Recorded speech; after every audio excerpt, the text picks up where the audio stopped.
To terror on the tracks. This is kind of unusual. A train employee dead after an accident in Columbus, leaving traffic backed up for hours at a train crossing. The MTN 5:30 news starts right now. From Montana's news leader, this is the MTN 5:30 news. Good evening. Thanks for joining us on this Sunday. I'm Andrea Lutz. Tragic news out of Columbus tonight as a person is dead after being hit by a train while walking on the tracks. Emergency crews swarmed that area around 10:30 this morning. Columbus Fire Chief Rich Cowger confirms it was a train employee who died. At this point, it appears to be an accident. Right now, investigators with BNSF are on scene working to determine what led up to that crash.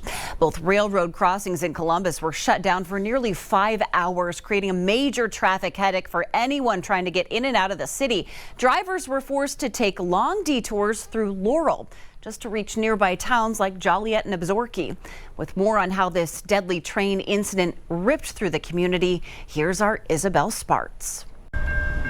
An intersection at a standstill. It looks like it's still going to take a little while. Robert Carlson was caught in it. It's very busy. On his way home to his ranch, just 10 miles outside of Columbus, but the closest road to get there was blocked. And you can see how fast the cars build up here. One of the busiest in town, East Pike Avenue and South Pratton Street saw a traffic halt as crews investigated a tragic accident on the tracks, splitting the town into two. It's unusual, but you know, where trains are concerned, you never know when there's going to be a problem or accident or a collision. At around 9:40 a.m., a rail worker was killed while walking on the tracks, according to Columbus Fire and Rescue Assistant Chief Nick Jacobs. Initial call was a train versus an individual. On that note, we responded fire and EMS. As BNSF remained on scene, now the National Transportation Safety Board will take over investigating. But as for the traffic, that's the biggest part, is we can't get to the south side of the county quick,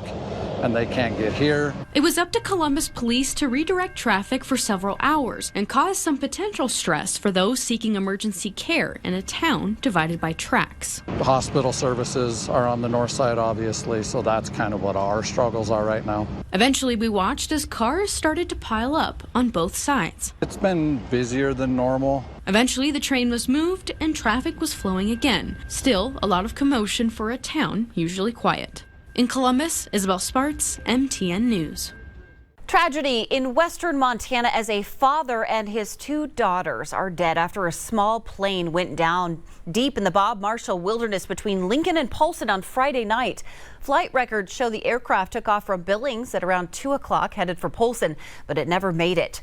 The Powell County Sheriff's Office says they got reports around 4:30 Friday afternoon of a possible downed plane. So air crews from Malmstrom Air Force Base launched a search, but were forced to call off around midnight with no sign of the aircraft. Then on Saturday, the Air Force helicopter spotted the wreckage in a remote wooded area near Youngs Creek, northeast of Seeley Lake. The pilot and those 2 passengers were found dead at the scene. WAFF 48 in Huntsville confirms they were a father and his 2 daughters, all from Alabama. The FAA and NTSB are now taking the lead on this investigation, trying to figure out why that plane went down. Well, costumes are flying off the shelves this holiday season, but for some kids, finding the one that actually works can be a real challenge. Vanessa Willardson shows us how one program is changing that, creating adaptive costumes to help children with special needs feel included, confident, and ready for Halloween magic. You're just tired. You still gotta do your PT. For 3-year-old Anakin Milligan, I wish I could take him to a store and go pick out a costume. comfortable Halloween costumes are hard to come by. But he can't. At just 4 months old, Anakin was diagnosed with Menkes disease, a disorder that doesn't allow his little body to absorb copper. It affects pretty much every single organ in his body. He's the only child in Montana with the disorder. It's definitely tough raising a complex care kid. So, as Halloween rolls around, finding a costume to accommodate his wheelchair can get expensive. And I know that there's some families that just wouldn't be able to afford, because these costumes are twice or 3 times as much as a regular Halloween costume. But this year, Anakin's pediatrician, Katie Leisinger, wanted to help. We're trying to get the word out because we have lots of costumes. As a part of Billings Clinic, she's giving away costumes to kids with disabilities for free. The costumes are designed uniquely for kids with special needs. They have special areas for feeding tubes, wider legs so they go on if you have mobility issues. There's even some of my favorite are the wheelchair costumes. They're very fun. Anakin is one of a number of kids in the community using this program to dress up this Halloween. And with even more costumes left here at the pediatric wing of Billings Clinic, there is room for even more kids to benefit. I think we as pediatricians get to see these kids that come in every day, and every day is a little more difficult than it would be for a regular kid. They have a lot more struggles. Leisinger says she's passionate about helping all her patients feel included. Halloween is something everybody should be able to participate in.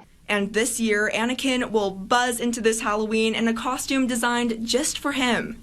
He has seen Toy Story. He dances to the music in the movie. He just kind of like moves side to side. In Billings, Vanessa Willardson, MTN News. For Storm